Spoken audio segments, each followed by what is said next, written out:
Assalamualaikum warahmatullahi wabarakatuh. Alhamdulillah kita dapat bertemu kembali di Majlis Ar-Raudhah ini dalam keadaan sehat walafiat. Dan tadi sudah diawali dengan bacaan surat Al-Waqiah dan latihan menghafal surat Al-Waqiah, juga salawat Quran ya. Salawat untuk orang-orang yang suka baca Al-Quran. Dan insyaallah salawat memudahkan untuk menghafalkan Al-Quran. Ya, beliau yang memimpin ini dan guru-guru dan teman-temannya sudah terbukti mendidik napi-napi perempuan yang ada di tahanan Solo. Kemarin yang hafal Waqiah ada berapa? Yang udah hafal Waqiah di sana? Ya, satu angkatan itu berapa orang? Ya, banyak sekali ya, itu puluhan napi perempuan itu hafal surat Al-Waqiah. Kira-kira panjenengan dan saya bisa hafal enggak ya?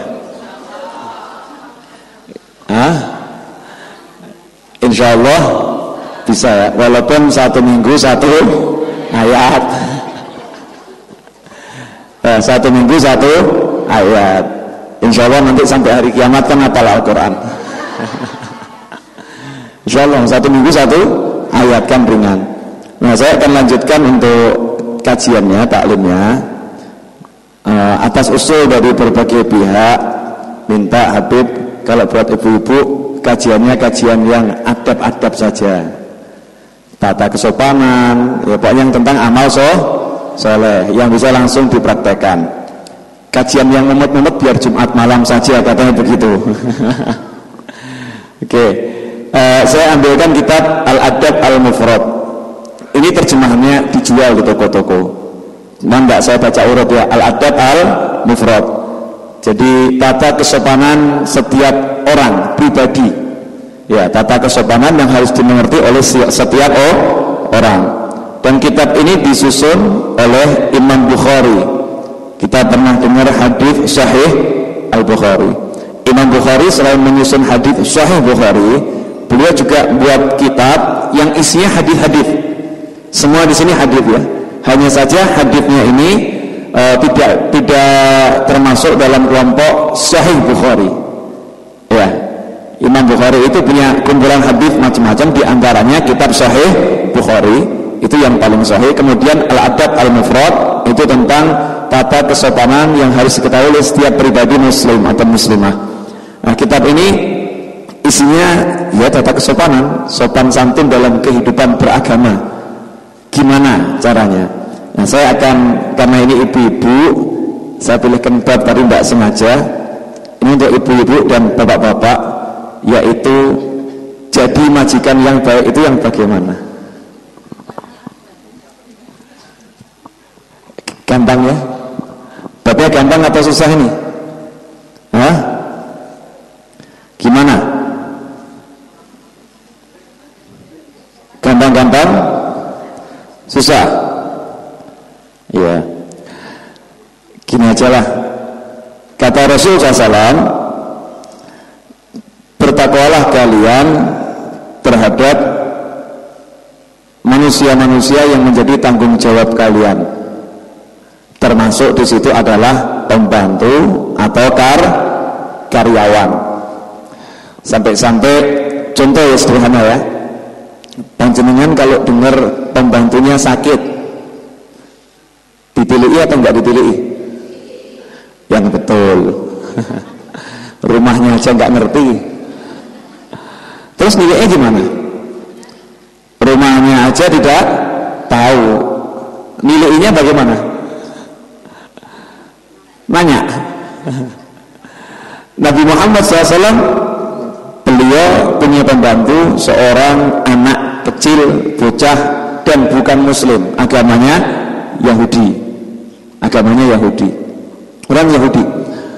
Kemudian anak kecil ini sakit, tidak masuk berapa hari.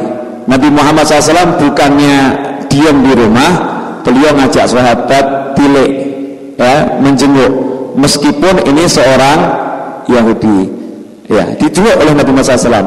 Ini termasuk adabnya seorang majikan kepada bawahannya.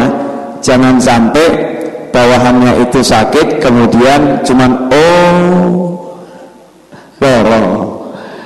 terus ujung-ujungnya OOD, ujung-ujungnya duit. Nanti kalau udah sakit moro jaluk uang untuk berobat, masalah, nambah ruwet, nambah mumet. Apa itu yang diajarkan Nabi Muhammad SAW? Tidak.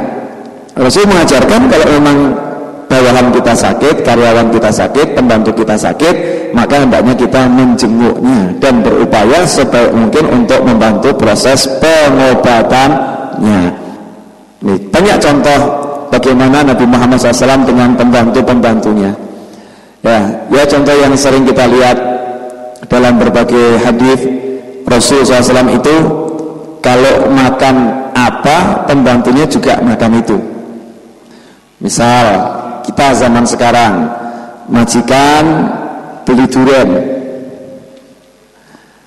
pembantunya ngicipi atau buangkan ponggih?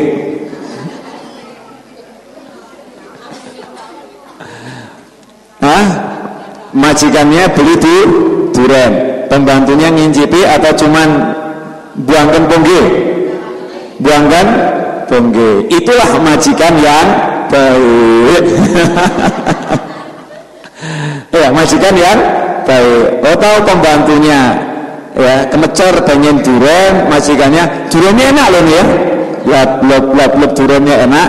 Setelah itu tolong buang, ini tolong dibuangkan ya, jangan sampai orang lain mambu, buang di tempat sampah langsung, pembuangan sampah. Jangan sampai orang lain mambu tapi pembantunya diamboni, nggak dikasih apa. Ini contoh juga. Atau majikannya pulang dari rumah makan bawa ayam goreng, kira-kira iling pembantunya enggak?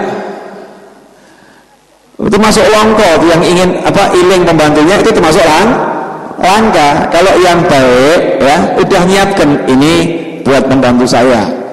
Jadi apa yang dicicipi mereka juga mencicipi. Apa yang dicicipi mereka juga mencicipi. Kemudian termasuk pakaian. Jangan biarkan pembantu pakaiannya compang-camping, majikannya pentanteng. Ada seorang sahabat itu pakai baju yang sahabat pakai, pembantunya pakai. Orang-orang ngeritik gitu.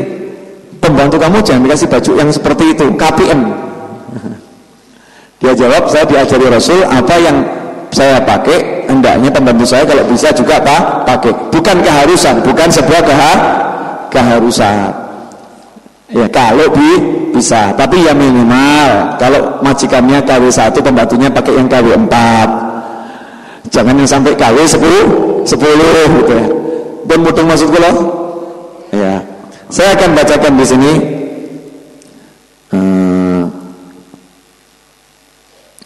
Hadatsana Abdullah bin Shalih qala hadatsani Muawiyah bin Shalih an Abdurrahman bin Jabir bin Nafir an abihi an Abi Darda annahu kana yaqulu nas nahnu arafu bikum min al-baytarah bid-dawab qad arafna khiyarakum min shirarikum amma khiyarukum alladhi yurja khairuhu wa yu'man syarruhu wa amma shirarakum falladhi la yurja khairuhu wa la yu'man syarruhu wa la yu'tik muharrarahu. Ini Sayyidina Abu Darda radhiyallahu ta'ala memberikan kita definisi. Ini kaitannya dengan majikan ya, dan semua orang. Tapi dimasukkan babnya tentang majikan yang buruk. Gimana kita tahu mana majikan yang baik, mana majikan yang buruk? Jawabannya seperti ini. Saya sudah tahu siapa yang terbaik di antara kalian dan siapa yang terburuk di antara kalian. Kuda yang baik kualitasnya mana, kuda yang buruk kualitasnya mana, itu penunggang kuda ngerti. Nggak usah diajari, namanya penunggang kuda bisa ngerti. Oh, ini kendaraan, ini kuda ini jago nih. Tahu, ini kuda kualitas unggul. Kayak orang yang jago balap motor ya. Maka dia ngerti, oh ini motor cakep nih, ini motor bagus nih. Oh, ini motor jelek mesinnya. Dia bisa tahu. Abu Darda mengatakan, kami juga tahu siapa yang terbaik di antara kalian dan siapa yang terburuk di antara kalian. Kami ngerti benar. Gimana caranya bisa tahu ini yang baik, ini yang buruk? Caranya gampang. Ya, caranya di sini. Amma khiyarukum alladzi yurja khairuhu wa yu'man syarruhu. Orang yang baik di antara kalian adalah orang yang senantiasa diharapkan kebaikannya dan yang orang lain merasa aman dari keburukannya. Bisa diterima? Jadi orang baik itu dia berada di mana? Orang ngarep-ngarep baiknya. Ya, dia ada di mana? Orang ngarep-ngarep baiknya. Kenapa? Biasanya dia begitu. Dan kalau dia ada di mana, orang lain aman, tidak merasa terganggu. Tidak sedikit pun ada rasa khawatir. Ya, sedikit pun khawatir tidak ada. Kemudian, sedangkan orang yang buruk di antara kalian adalah orang yang tidak diharapkan kebaikannya dan orang yang orang lain tidak bisa merasa aman dari keburukannya. Lihat dirinya saja langsung mesti ratanya apa-apa. Ya, kotongan. Jadi tidak bisa diharapkan kebaikannya. Kenapa? Sudah kelihatan betul tindak tanduknya. Kalau kumpul sama orang itu selalu menyakiti, selalu mengganggu. Jangan jadi majikan yang seperti itu. Majikan kalau yang di dalam rumah pembantunya semua minggir lebih baik. Kalau ngapunten kasarnya minggato. Pembantunya sampai ngomong seperti itu. Ini kalau majikan saya keluar, aman. Jangan tersinggung ya. Jangan ya. Jangan tersinggung saya ngomong gini ya. Ada yang tersinggung enggak? Tidak ada. Alhamdulillah. Jadi kalau majikannya ini di di rumah, pembantunya senang betul. Kenapa? Kalau majikannya di rumah, pembantunya yaitu dianggap manusia beneran gitu.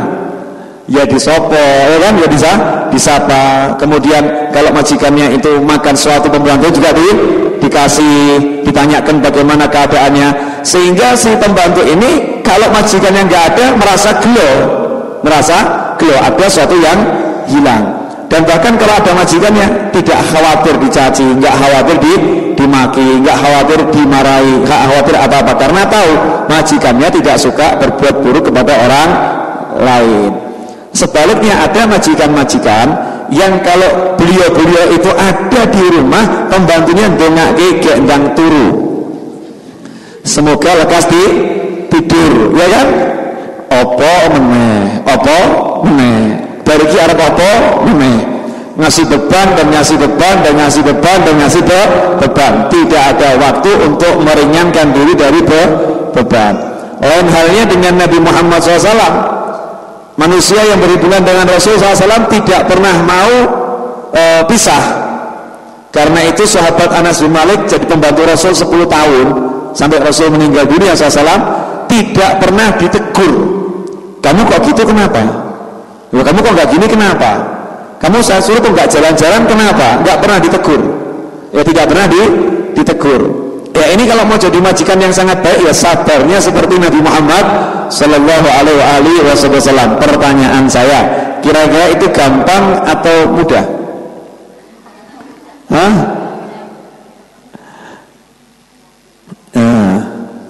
Gimana? Mau saya kasih contoh majikan yang jahat? Mau? Di TV itu kan pernah kita lihat penganiayaan terhadap pembantu rumah tangga. Ternyata di zamannya Khalifah Umar bin Khattab ada yang seperti itu. Diceritakan di sini, anna rajulan amara ghulaman lahu an yasnu ala ba'irillah fanamal ghulam faja'a bi syu'lah minar falqahu fi wajhihi. Jadi ada satu pembantu itu yang diperintahkan majikannya, budak ya, dulu kan budak, diperintahkan majikannya, kemudian dia tertidur. Ya tertidur sehingga kerjaannya ini nggak selesai. Namanya orang tidur itu bisa dilawan nggak?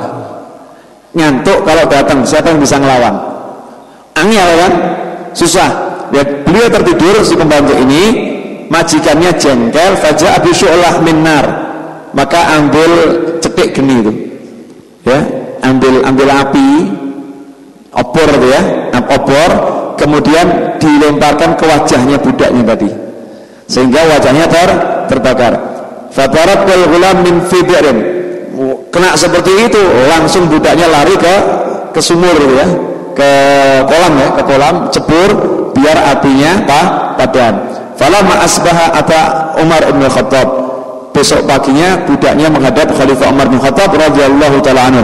Kemudian melihat kok budak ini wajahnya seperti itu, ditanya ada apa ya? Ada apa? Akhirnya budaknya dibeli dan dimerdekakan oleh Khalifah Umar bin Khattab. Ini kalau punya majikan seperti ini enaknya diapakan? Hah? Enaknya diapakan? Ada yang ngomong gini, ya Ustaz, memang betul kita disuruh sabar menghadapi pembantu, tapi kalau pembantunya kurang ajar gimana? Pembantunya kurang ajar gimana? Caranya gampang ya. Caranya gampang, nggak usah banyak ngomong, nggak usah dicaci, nggak usah dimaki, nghabiskan energi. Mohon maaf, mulai besok nggak usah kerja di sini lagi ya. Selesai. Nggak banyak dosa. Ternyata kita tidak ada kecocokan. Cukup sampai di sini hubungan kita. Mari kita akhiri. Betul. Paham maksud saya nggak ini? Jadi kalau pembantunya itu kita tahu dibilangi nggak bisa, tambah ganyang, kita akhirnya nggak bisa sabar, jadinya mau nyari pahala nanti justru dosa demi dosa. Nggak usah pakai banyak ngomong kasar dan lain sebagainya. Terima kasih selama ini udah bantu saya. Ya besok nggak usah kesini lah lagi. Ini hadiah dari saya, baju baru ya dipakai ya besok ya gitu. Enak. Ada lagi yang ngomong, wah Ustaz, cari pembantu itu susah. Cari pembantu itu susah. Kalau dia pergi, nanti siapa yang bantu? Lah kalau ibu merasa cari pembantu susah, ya pakai akhlak sabar, ya wis ono ning ngono ya diterima. Adanya seperti itu ya diterima dengan sabar. Memang susah, ya memang susah, tidak gampang untuk bersabar. Nah, kemudian kalau ternyata pembantunya ini mencuri, gimana enaknya? Kan ada tuh pembantu yang memang tangannya suka ya ngambil ini, besoknya ngambil ini, kelihatannya kan kecil-kecil ya, tapi tiap hari. Enaknya diapakan? Jangan dilaporkan ke polisi, nambahi perkara gitu kan ya, dan kesian kan urusannya kecil nanti dia tidak bisa kerja dan sebagainya kan. Ada orang yang memang sakitnya begitu, tangannya itu lihat suatu nggak bisa. Ya kalau emang seperti itu kita nggak bisa sabar, ya dikeluarkan saja, cari yang lain. Kalau dulu budak dijual, nah karena ini bukan budak, ya ini karyawan atau pembantu, kita ambil persamaannya dibebas tugaskan alias di PHK. Kemudian juga bagaimana? Bentar ya.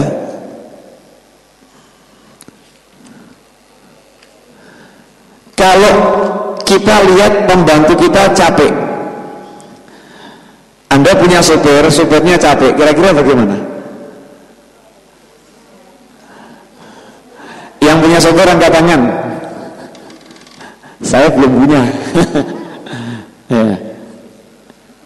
Ya, kalau punya sopir ini kan termasuk karyawan ya.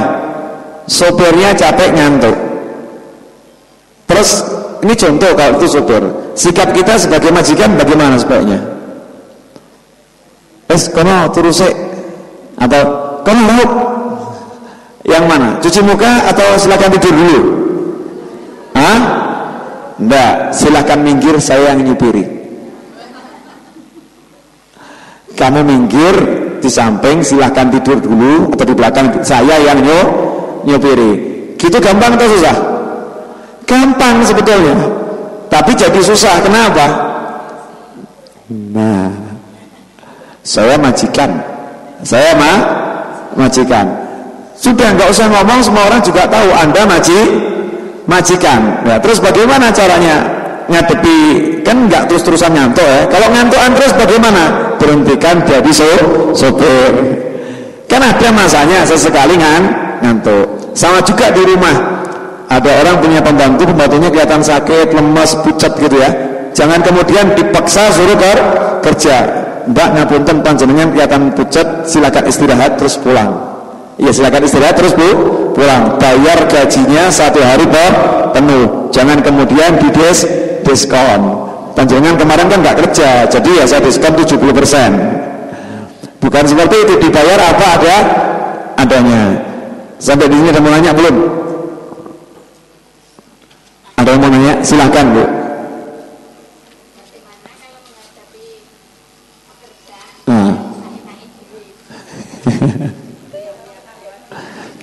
Contoh saya nanya dulu bagaimana? Di antara pekerja-pekerja itu dengan yang contohnya bikin genteng itu kan sama gerakan yang lain itu kan belanja pekerja itu standarnya segini. Gaji. Tapi itu nganyang terus gitu loh. Ya.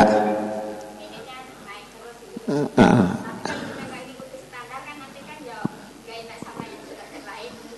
Ya, gini Bu, caranya gampang menghadapi karyawan yang seperti itu. Gaji tetap sekian. Kalau saya lihat kamu berprestasi, nanti saya kasih tips tambahan. Ya, karena kalau gajinya nanti dinaikkan, jadi masalah untuk jawatan semisal juragan-juragan genteng yang lain. Kamu mau mateni pasaran saya apa? Semua orang akhirnya nggak mau kerja di tempat saya, karena yang kerja di tempat kamu gajinya sangat tinggi. Kecuali kalau emang gaji standarnya nggak masuk akal, ya nggak masuk akal atau terlampau kecil. Kalau gaji standar terlampau kecil, maka kita kasih pelajaran juragan-juragan yang lain jangan pelit. Tapi kalau udah gajinya standar, ini memang masuk akal sesuai, kemudian karyawannya minta nambah gaji terus ngeyel terus, kita kasih tahu, saya bukan orang yang pelit, kamu kerja yang baik.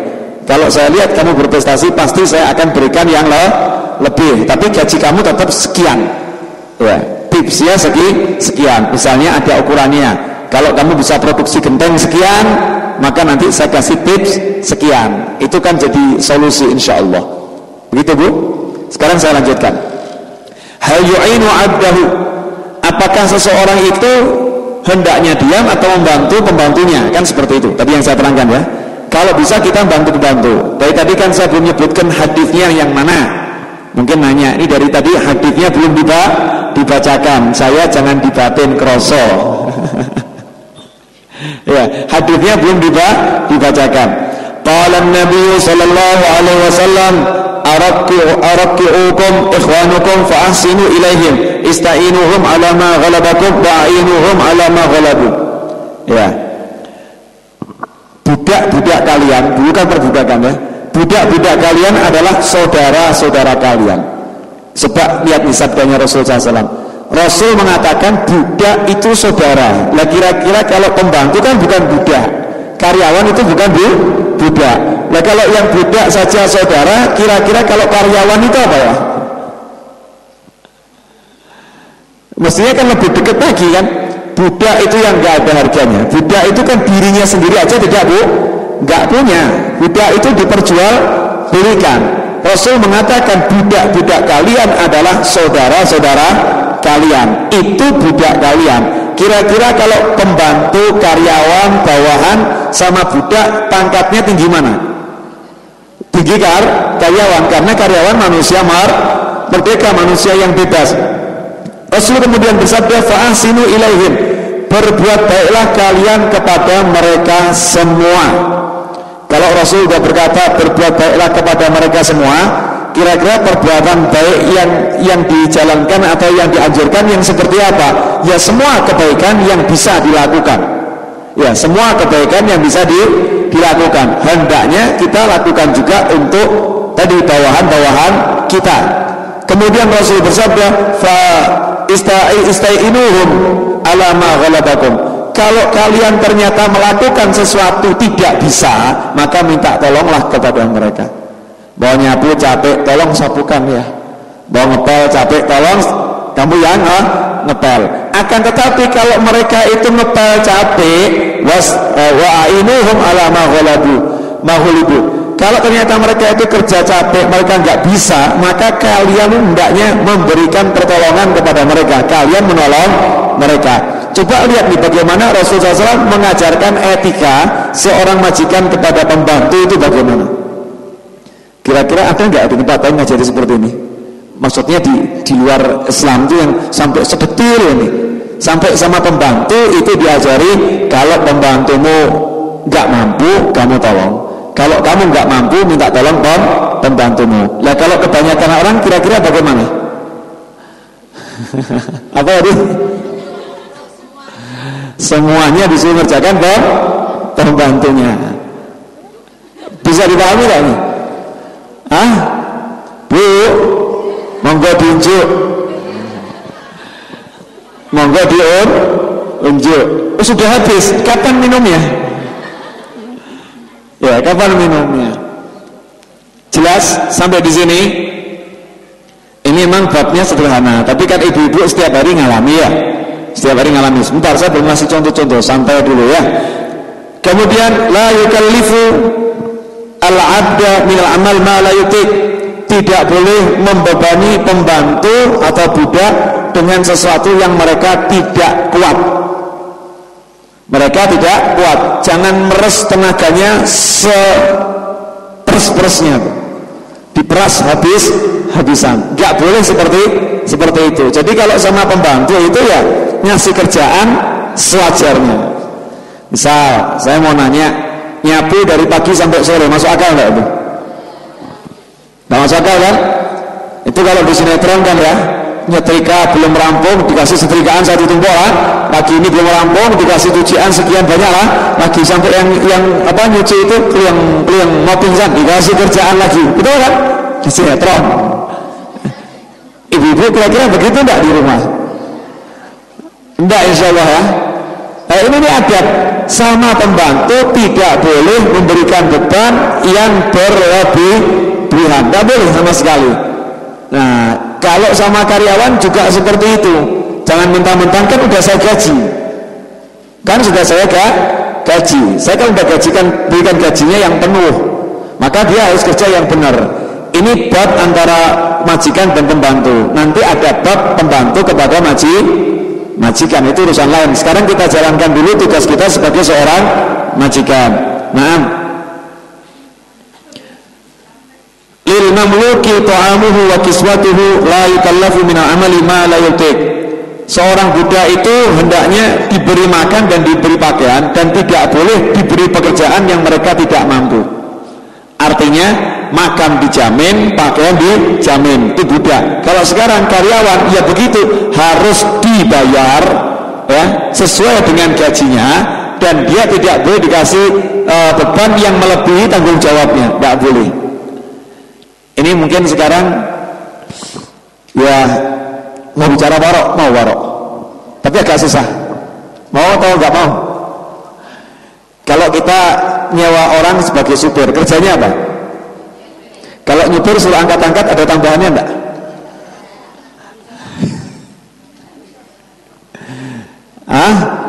Supir itu kerjanya apa? Nah, kalau supir suruh jadi kuli, ini saya ngomong jangan dikoreksi dulu. Supir kerjanya supir. Kalau supir disuruh ikut angkat-angkat, jadinya apa? Kuli. Berarti gajinya biar aman. Makanya kalau mau gaji orang, jangan kamu kerja sama jadi supir ya, jangan, salah itu. Itu salah. Kenapa? Karena transaksi awal persetujuan sebagai sopir. Kalau jadi sopir ya sopir. Kalau dia ngeyel, saya kan sopir, tugas saya nyopir. Kalau angkat-angkat bukan kerjaan saya, itu biar Joko yang angkat-angkat, nggak salah dia. Dia tidak nggak salah, karena memang akad persetujuan kerjanya adalah dia jadi sopir. Misal kerja lagi di sebuah perusahaan, kamu sekretaris, iya, kerjanya sekretaris kan jelas. Apa kerja sekretaris? Mencatat dan seterusnya, kan seperti itu. Kemudian majikannya pengen roti, tolong ya kamu beli roti ke pasar. Kira-kira ini bagian dari kerjaannya bukan? Bukan. Kalau dia nolak, I'm sorry boss, that's not my job, gitu kan? Itu bukan kerjaan saya. Ini kira-kira benar nggak? Benar kalau dia nolak seperti itu. Ya karena ini di luar kerjaannya, kecuali kalau bosnya mengatakan kamu jadi sekretaris saya dan juga nanti ada kerjaan tambahan macam-macam, udah gaji kamu bukan gaji sekretaris, don't worry ya. Ini lain lagi urusannya ya, urusannya beda. Nah kebiasaan orang timur ya, kita ini satu orang diperes habis-habisan, betul? Cari sopir yang bisa ngarit ya, bisa ngomong anak, bisa ini, tapi gajinya sopir. Kejem enggak itu? Kejem enggak? Tapi kebanyakan kita gitu atau enggak gitu? Hah? Gitu. Kan? Kasih gaji sesuai kerjaannya, bahkan lebih, tapi kasih kerjaan sesuai gajinya, kalau bisa dikurangi dari seharusnya. Misal jam kerja jam 8 sampai jam 4, kalau ibu nyuruh jam 2 pulang itu tambahan pahala.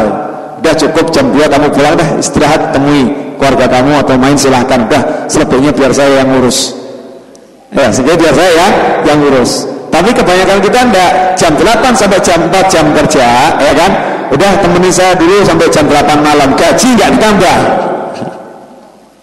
Kira-kira bagaimana? Benar atau salah?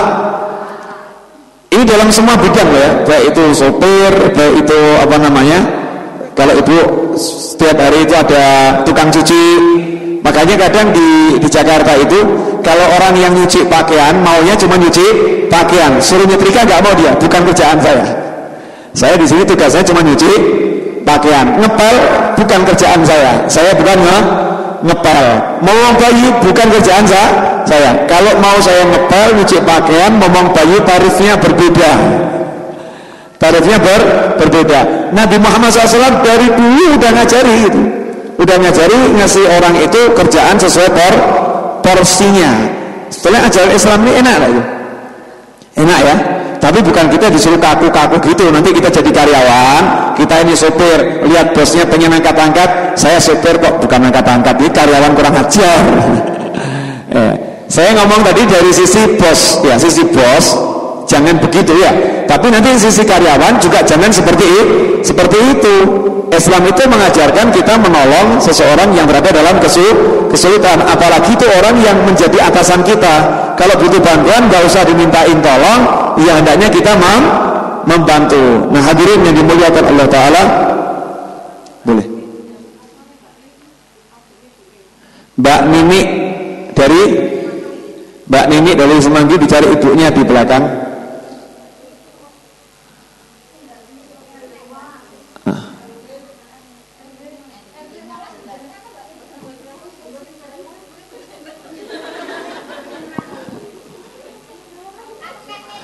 Dari Marwah.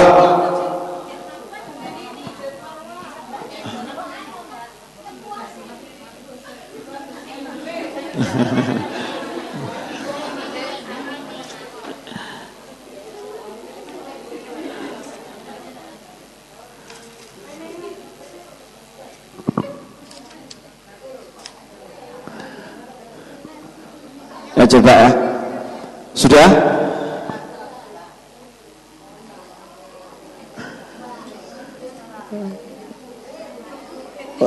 Kakaknya, oh ya, dicari kakaknya.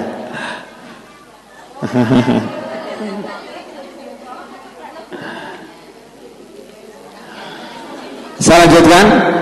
Nabi Muhammad SAW bersabda, ikhwanukum ja'alahumullah tahta aidikum. Saudara-saudara kalian tadi yang jadi budak, jadi pembantu, itu oleh Allah Ta'ala sudah diserahkan kepada kalian, di bawah kekuasaan kalian. Karena itu faman kana akhu tahta yadih, barang siapa yang saudaranya itu di bawah genggamannya, artinya di bawah kekuasaannya, yang di bawah jadi anak buahnya, jadi karyawannya, maka hendaknya falyutimhu mimma ya'kul, kalau ngasih makan apa yang dia makan, wal yalbisu mimma yalbas, kalau ngasih pakaian ya apa yang dia pakai, wala yukallifhu ma yughlibuh, dan jangan paksakan dia melakukan sesuatu yang dia tidak mampu. Fa in kalafahu falyu'inhu alaih, kalau dia memaksakan sesuatu yang dia tidak mampu, maka dia harus ikut membantunya biar dia mampu. Ini yang ngajari Nabi Muhammad SAW. Jadi tadi kan di depan saya ngomong, kalau pakai KW1 ya minimal KW4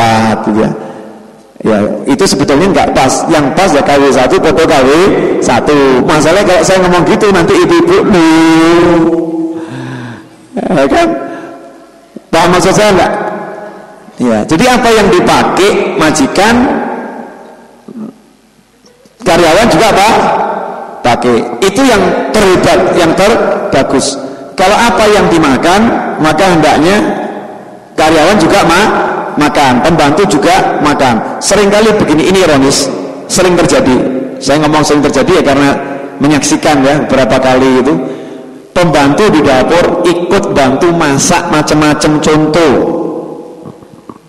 majikannya pengen buat es kopior, di dapur ikut mecah kopiornya, ya kan? Mecah kopiornya, lari ke sana sini, belikan sirupnya. Setelah jadi, kumpul teman-teman majikannya, es kopiornya, gitu ya. Keluarkan es kopiornya, habis bersih, yang di belakang cuman kesian enggak? Hah? Pernah gitu enggak? Enggak sadar pernah ya? Nah, mungkin kita enggak sadar karena asyik sama kamu, asyik sama teman-teman kita, lupa sama yang membantu. Jadi yang bantu ini perhatikan, udah kamu incipi ini, kamu incipi.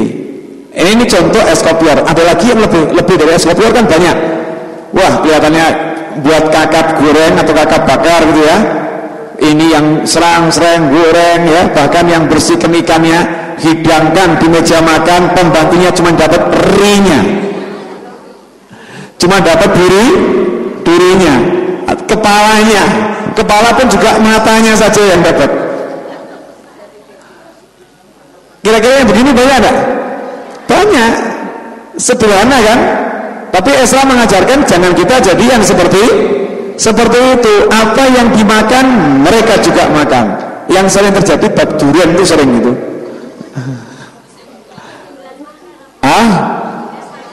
Durian mahal ya. Makanya kalau mau makan durian, teman-teman kita suruh makan dulu ya. Bawahan kita suruh makan dulu. Nih silakan kamu makan, saya disisain. Ini catat ini. Diwale, saya disisain. Biar nanti sisanya saya. Apa yang enggak kalau gitu? Ya kan, silahkan dulu. Mesti kan pelayannya kan bingung. Iki bos iki kira-kira diturai sak pira ya? Ya kan, bingung sama bosnya ini kan ya.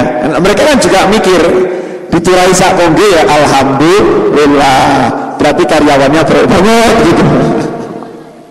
Nah, hadirin yang dimuliakan Allah, Nabi Muhammad SAW bersabda, "Ma'at amta nafsak fa wa sadaqah, wa ma'at amta waladak wa zawjatak wa khadimak fa huwa sadaqah."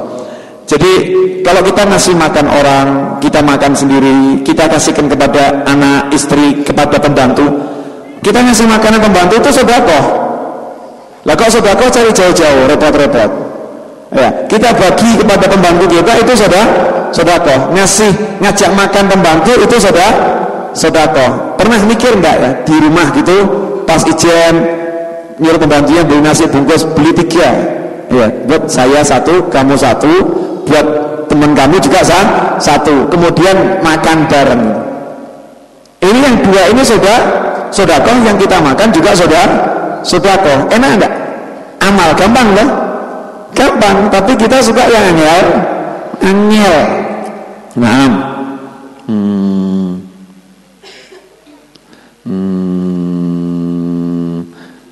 ada orang punya dinar ya, 1 dinar itu kalau sekarang 1 juta, pengen disedekahkan. Rasulullah mengatakan, yaudah kamu pakai untuk keperluanmu, itu juga termasuk sedekah. Kita kan ada keperluan pokok itu.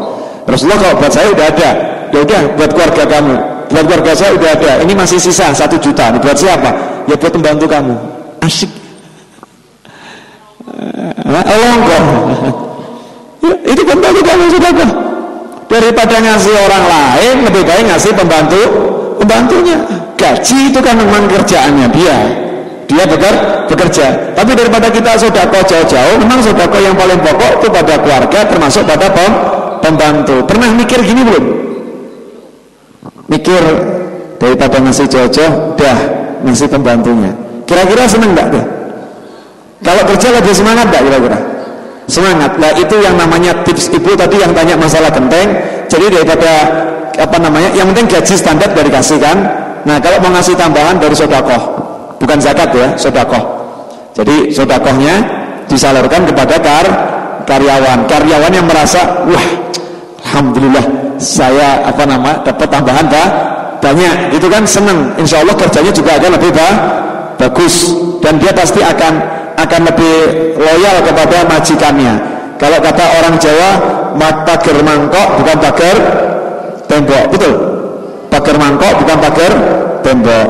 Nah, kemudian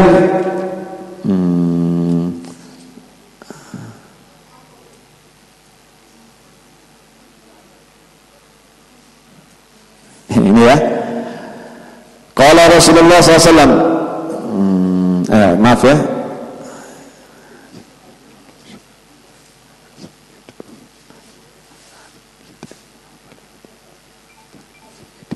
Ya, Rasul kan mengajarkan agar seorang majikan itu makan bersama budaknya, pembantunya.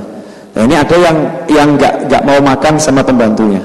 Maka Rasul manggil, kamu kalau nggak mau makan sama pembantumu, ya, kalau nggak mau makan dengan pembantumu, hendaknya engkau falyut'imhu aklatan fi yadih. Coba kamu kasih satu suap di tangan kamu. Nih, makan. Setelah itu biar dia makan selanjutnya. Dulanin sik. Pripun niku? Mumet sih. Ya, kalau sekarang mungkin bukan dulang, tapi kita ambilkan dengan tangan kita sendiri. Nih, makan nih, dicepatkan, silahkan kamu makan, dilayani maksudnya. Jadi pembantu merasa terhormat. Ini kalau kira-kira diajarkan, diamalkan tuh seperti apa ya? Hah? Benapa yang ngurangkan Doreng? Bu, kok pegang semua? Kenapa? Kaget ya, Islam kok seperti ini ya? Bagaimana Nabi Muhammad SAW mengajarkan umatnya untuk tidak membedakan antara pembantu dan majikan, untuk berterima kasih kepada pembantu. Orang Jakarta itu sangat tersiksa kalau hari raya. Kenapa? Pembantunya pada mudik, baru saat itu ngerti, wah ternyata pembantu ini sangat berharga dan bermanfaat. Betul kan? Ya, karena hidupnya sangat bergantung pada pembantu. Nah, kita ini tahu kan, pembantu ini banyak membantu, karyawan banyak membantu. Negara ini kalau karyawannya demo nggak mau kerja, ambruk negara ini. Betul nggak? Karena itu antara majikan sama karyawan harus ada saling menghargai, saling membantu, ya, bukan mau menang sendiri. Andai kata yang di Islam itu dijalankan, tidak ada demo buruh, itu tidak ada. Kira-kira bakal demo tidak buruhnya? Bosnya itu turun, gimana? Yuk makan yuk bareng nih, gelar makan bareng, makan siang bersama bos. Asik nggak kira-kira itu? Asik kan seperti itu. Setelah sholat zuhur berjamaah, bosnya buat masjid yang besar ya di perusahaannya, zuhur bosnya jadi imam, selesai salam, sholat sunnah, setelah itu makan bersama, nggak repot, berian gitu. Asik lah itu. Asik, perusahaannya akan maju dengan cara yang seperti itu. Hadirin yang dimuliakan Allah Ta'ala,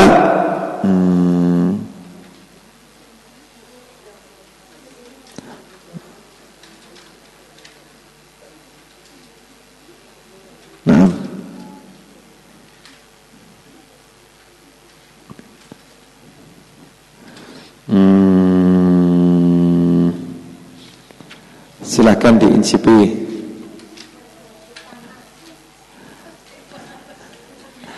Ya, ada dua menunya ini, ya betul. Yang datang overload. Masya Allah, ada tambahan lagi.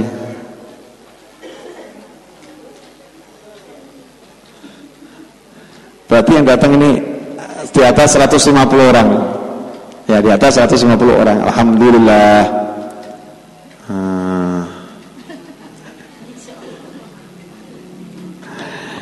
Bagaimana sekarang pahalanya pembantu kalau dia itu baik? Tadi kita ngomong majikan suruh baik teruskan ya. Sekarang kalau pembantu baik, innal 'abda idza nasaha li sayyidihi wa ahsana ibadata rabbih lahu ajruhu marratain. Kalau ada seorang pembantu dia itu jujur terhadap majikannya, kemudian dia beribadah kepada Allah dengan baik, maka dia pahalanya double. Pahalanya double. Kalau dia sholat, sholatnya pahalanya double. Kalau dia puasa, puasanya pahalanya double. Kira-kira pilih jadi majikan atau pembantu? Jadi majikan yang baik. Nah, sampai di sini insya Allah ini jamnya sudah jam 5:30 lewat. Ada yang mau nanya enggak? Silahkan Bu. Nah, akan kita mau mencari karyawan, itu karyawan serabutan, Bu. Terus kalau ada sopir satunya nggak berangkat kan, otomatis dia juga nyopirin juga angkat junjung. Itu gimana? ya. Tadi makanya yang penting kan akad di depan. Ini pertanyaan bagus. Kita kalau ngangkat karyawan serabutan. Kalau sopir nggak masuk, dia bisa nyopir, dia gantikan tugasnya jadi sopir. Padahal dia bukan digaji sebagai sopir. Tapi judul akadnya depan kan karyawan serabutan. Serabutan itu berarti ya nyopir, ya lain sebagainya. Kalau udah akadnya seperti itu ya selesai, betul. Berarti tidak melanggar akad, boleh. Ya kita yang tahu sendirilah. Kalau serabutannya terlalu serabut, ya, serabutannya terlalu serabut, maka kita kasih gaji yang lebih. Karena biasanya mungkin dia kerja cuma ini, kok hari ini over, ya bantu ini, nggak usah sampai minta, kita sendiri yang memberi. Begitu Bu ya, insyaallah. Yang lain yang mau nanya? Monggo Pak. Waalaikumsalam warahmatullahi wabarakatuh.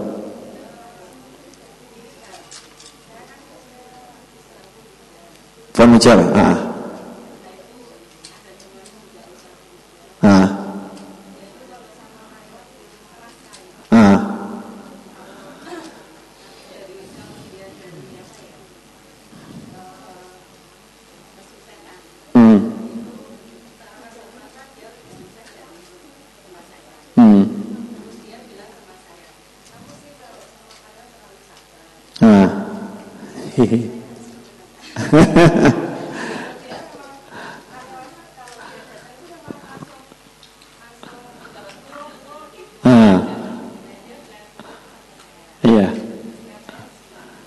Iya.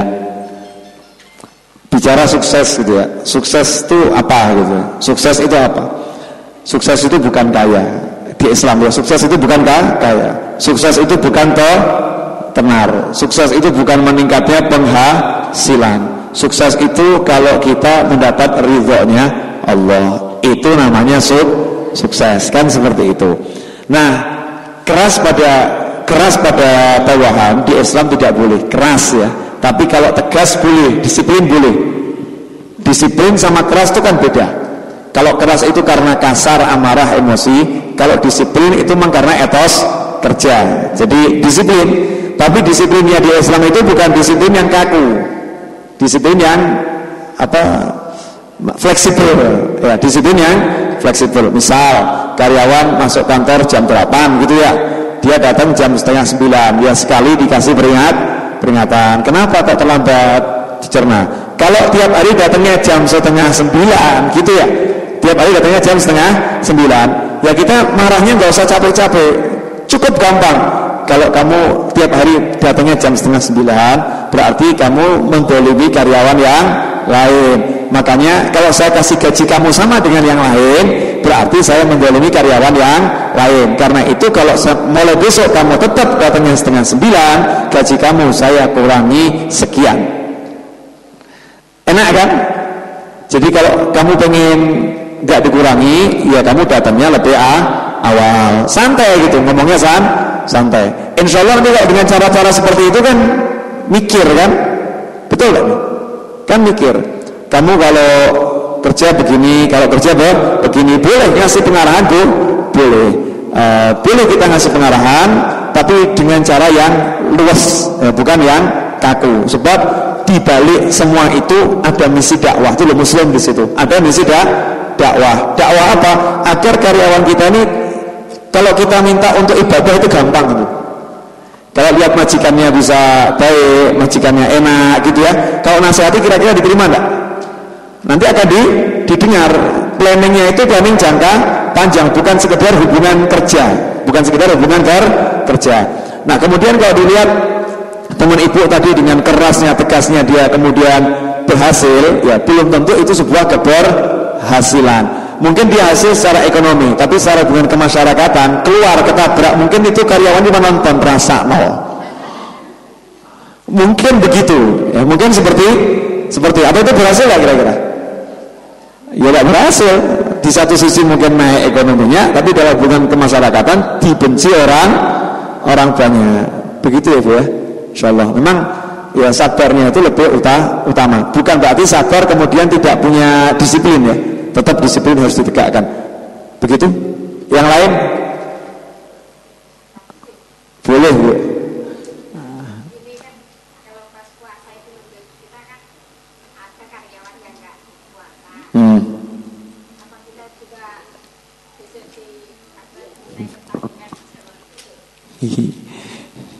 Ya ini sedikit ada seorang ulama itu kena musibah, ya kena musibah. Musibahnya itu seperti ketabrak jenis itu kan, maka dia mengucapkan alhamdulillah, terima kasih ya Allah, terima kasih ya Allah. Yang jenguk bingung kan, kenapa begini? Salah saya. Anda ini punya salah apa? Saya punya karyawan tidak saya perintahkan sholat dengan baik. Saya punya karyawan tidak saya perintahkan sholat dengan baik. Ya kalau saya dapat seperti ini, ya alhamdulillah, berarti saya diingatkan sama Allah. Enggak dapat di sana, cukup di sini. Nah tugas kita nyampaikan gitu ya.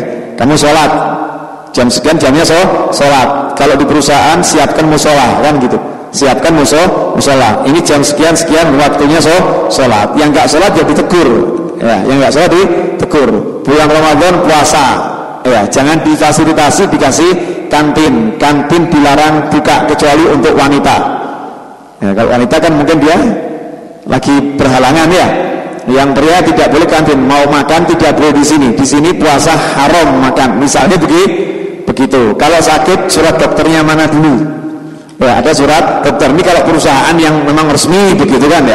Kalau kita memang kecil-kecilan ya kita kasih tahu bulan Ramadan di perusahaan ini saya wajib mengingatkan semuanya di awal tuh ya.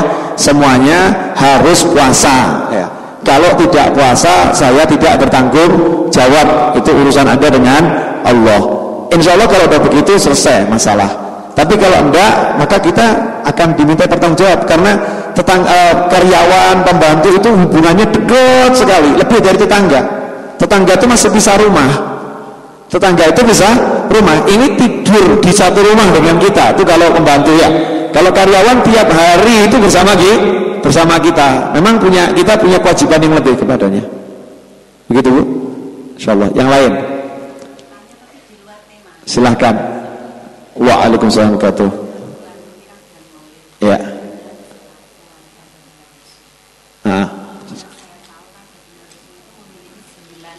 Ya.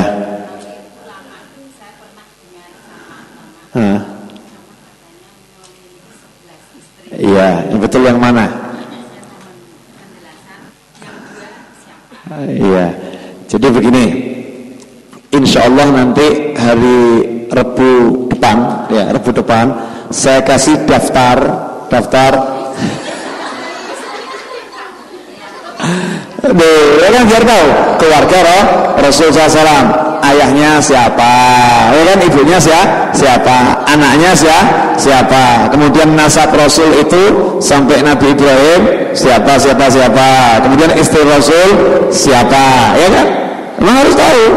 Nah, nanti dulu saya pernah bagi dulu, kalau masih ingat dulu sekali pernah saya bagi. Sekarang kita bagikan lagi, tapi Rebu depan. Memang istri Rasul ada 11, yang 2 meninggal awal. Jadi yang 2 meninggal ketika Rasul masih hidup, yang 9 meninggal setelah Rasul SAW meninggal. Jadi Rasul duluan yang meninggal, baru beliau meninggal. 9 istri Rasul. Jadi ibu-ibu silahkan ya ikuti sunnah Nabi. Loh, sunnah Nabi apa? Istri Nabi itu suka madu. Kalau ibu-ibu nggak suka di madu, kira-kira ikut sunnah nggak? Giliran yang satu ini, langsung besok rebut depan, satu bawa panah, satu bawa tombak. Ustadznya keroyok. Bon, saya dipahami. Ya, ini insya Allah sedikit tapi manfaat. Maaf ya, saya sore ini nyantai, betul ya, sangat santai. Mungkin ada yang nyantuk, nggak seperti biasa saya berapi-api ya. Ini untuk slow, nyantai. Memang saya sengaja mengalir santai, tapi coba saya simpulkan biar nanti pulang tidak kata kotong, ini pulang dari sini kok tidak apa-apa. Sebetulnya tadi kalau mau dengarkan dengan baik, banyak yang dibawa, ya banyak yang dibawa. Dan ini urgent, penting karena setiap hari. Ya kalau yang kita muluk-muluk itu kan ini urusannya dengan manusia loh. Sholat tahajud itu kita dengan Allah gampang. Kalau urusan dengan pembantu, dengan karyawan ini dibawa mati itu. Ya, kadang mau minta maaf susahnya luar biasa. Kadang orangnya udah pindah alam kan lebih repot lagi. Maksudnya pindah alam mana nggak tahu kan. Kadang ke luar negeri, luar kota dan lain sebagainya. Dulu juga kita nggak catat ini karyawan itu dari mana asalnya dan lain sebagainya. Satu, Islam itu mengajarkan kita kepada bawahan kita bersikap santun. Dan perlu kita ketahui, biasanya orang kalau jadi bawahan biasanya ya itu punya sikap ngeyel, ya, sok ngerti, ngeyel, terus maunya menang sendiri. Biasanya seperti itu. Dan banyak sekali yang namanya bawahan tingkat EQ-nya di bawah rata-rata majikan. Ini memang benar kenyataannya seperti itu. Bukan maksud merendahkannya, enggak. Biasanya karyawan itu di bawahnya majikan, biasanya kebanyakan seperti itu.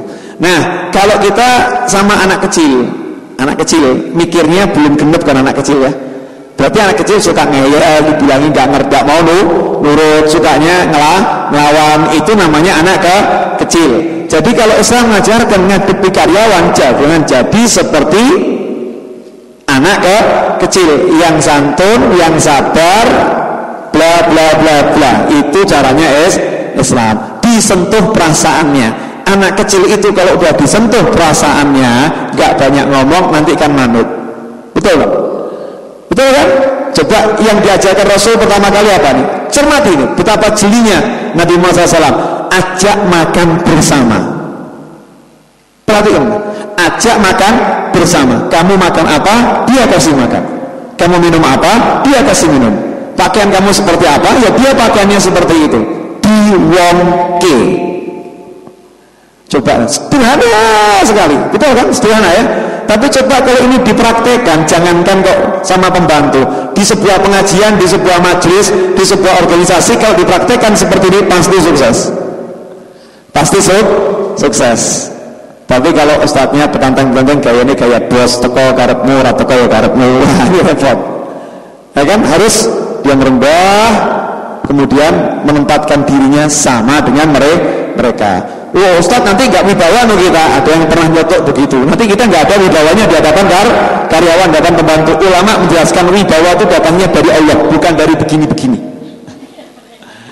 Paham nggak? Wibawa itu datangnya dari Allah. Wibawa yang hakiki itu adalah suatu rasa yang diberikan Allah ke dalam hati orang lain sehingga orang itu akan tunduk hormat. Itu namanya wibawa. Gak usah ngomong, gak usah apa, kita diam, orang akan gentar hatinya. Kita tersenyum, orang akan jadi sangat pekewo. Kita berjalan, orang akan menghormati. Kita mau duduk, orang udah menyingkir, menyiapkan tempat duduk. Karena apa? Ada sesuatu yang diletakkan oleh Allah dalam hatinya, membuat orang lain seperti itu, dan wibawa itu akan muncul dengan akhlak yang mulia. Nah, termasuk tadi ajak makan bersama. Sepele ya. Udah bisa ngamalkan belum? Malam nanti malam ya. Yang punya pembantu. Yang punya pembantu, ya coba itu nikmatnya luar biasa. Kenapa? Mengenang. Kalau misalnya pangkatnya punten ya, Kanjeng Nabi itu punya surga, punya Allah, ketemu Allah, itu seneng makan sama budaknya. Nah kita ini sombongnya kok. Oh patut, aku kira patut. Dek mangan karo aku kok harga diriku tiba harga diri ya Rabbi. harga diri. Ini coba lihat Rasulullah SAW, ketemu Allah, surga itu dalam genggaman beliau, dunia dalam genggaman beliau, senangnya makan dengan pembantunya, senang benar itu, dinikmati. Wibawa enggak beliau? Berwibawa. Jadi wibawa itu bukan dengan tapi dengan apa, orang kalau bilang istilahnya apa tuh? Apa? Orang kalau sangat easy apa? Lupa saya namanya. Bukan, orangnya cool, nyantai, apa itu istilahnya itu? Bukan easy going, kalau dimarahi cepat apa namanya? Hilang enggak dipikir. Bukan easy going, lain lagi. Orangnya low profile. Ya itu dia. Low profile. Ya, low profile. Orang yang low profile semua orang suka enggak? Suka kan? Wibawa enggak dia? Wibawa. Harga dirinya jatuh atau tambah tinggi? Tambah tinggi karena dia low profile. Ini punya pangkat, punya kedudukan, tapi kok uangnya santai sekali. Saya punya kenalan seorang bos besar di Indonesia ini. Saya nggak akan sebutkan dia. Senin Kamis puasa. Ini perusahaannya luar biasa, tapi sukanya pakai sandal ceker, sandal jepit gitu ya, sandal jepit.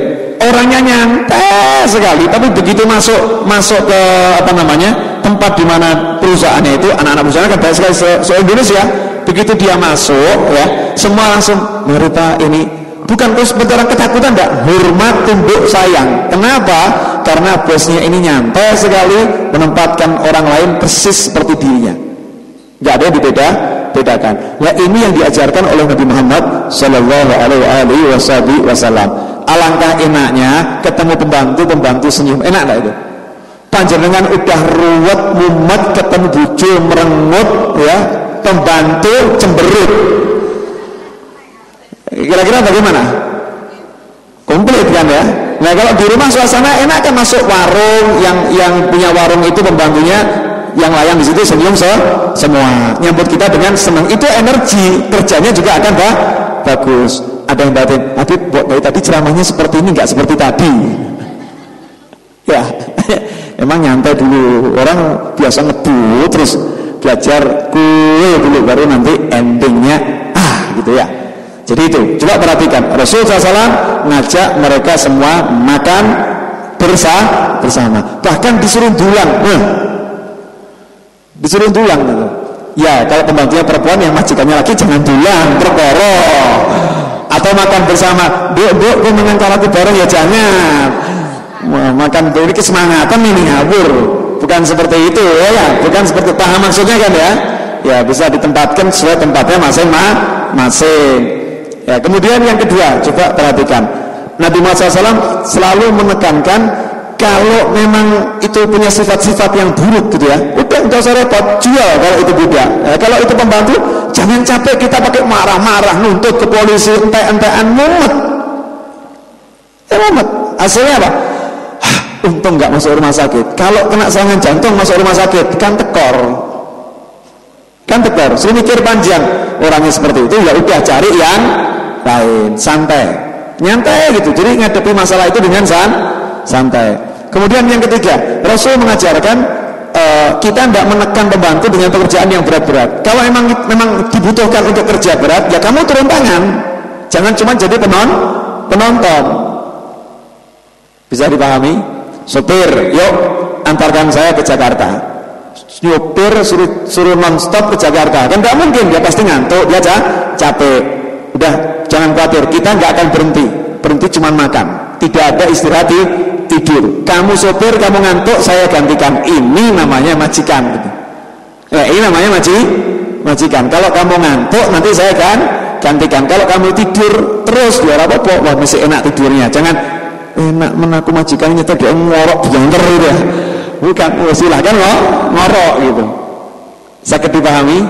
Sudah. Sekarang pulang sudah bawa sesuatu atau belum bawa? Sudah. Kalau sama majikannya seperti itu, kira-kira sama ustadznya seperti apa ya?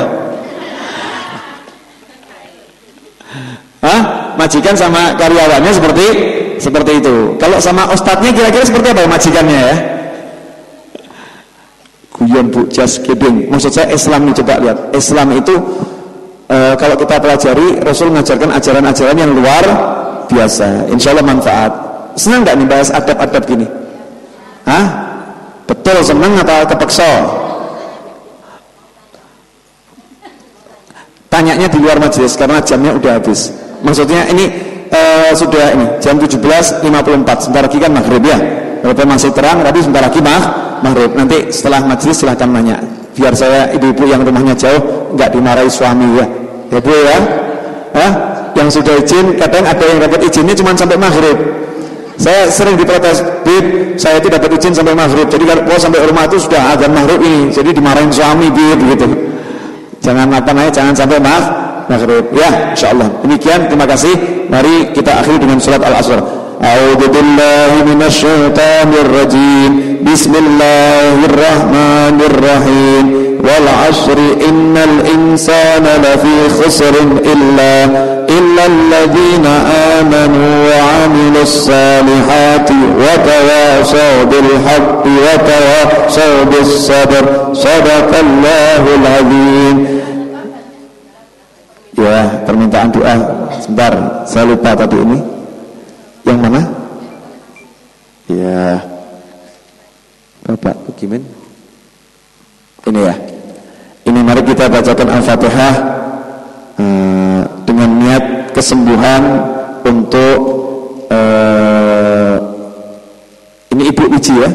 Untuk Ibu Wiji Lestari, untuk Bapak Tukumin, untuk Bapak Hadi Sarjono, untuk anak saya Nur Aliyah, dan juga untuk semua orang yang sedang sakit. Semoga Allah Ta'ala memberikan kesembuhan, yang setelah kesembuhan itu tidak datang penyakit lagi kepadanya, dan semoga diberi usia yang panjang dengan segala kebaikan, kenikmatan dan ketaatan, kebahagiaan, dan semoga kita semua oleh Allah Ta'ala kelak diberi akhir usia yang indah, husnul khatimah.